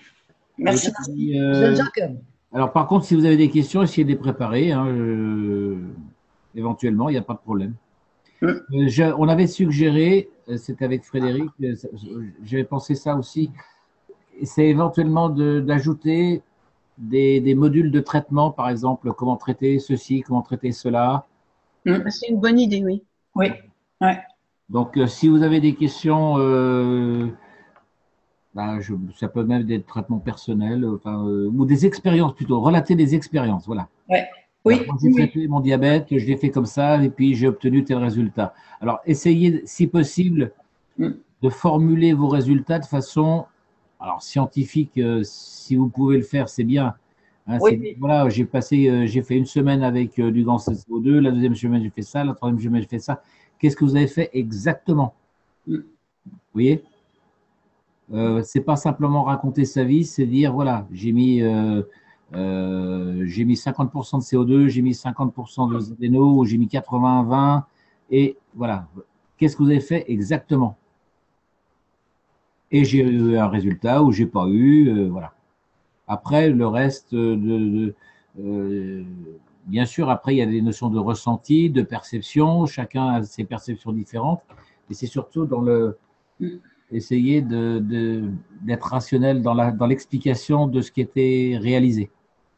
OK? OK. Eh bien, je vous laisse quartier libre. Bonne nuit à tous. Passez un bon dimanche. Voilà. Jean-Jacques, je voulais te remercier de nous avoir recommandé Vincent Derkaoui. Ah oui.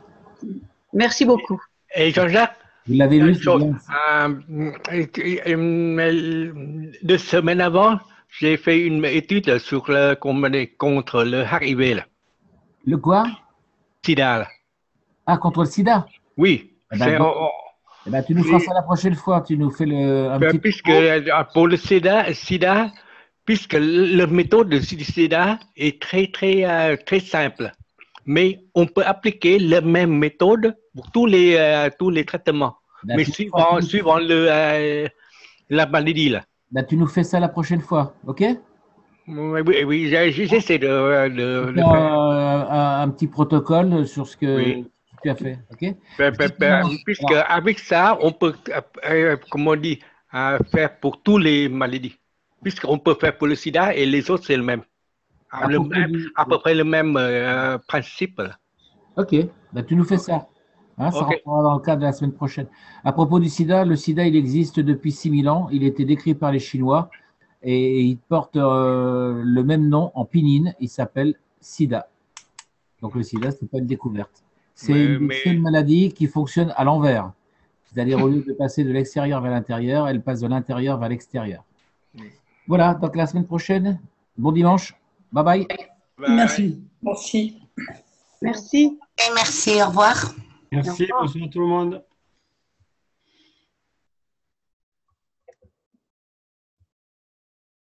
Jean-Jacques, j'aurais besoin de te faire une question en privé, là. Sur Messenger? Oui, si tu veux. Je te prends sur Messenger, ça marche. Ok, ça roule. Merci. Ciao, ciao.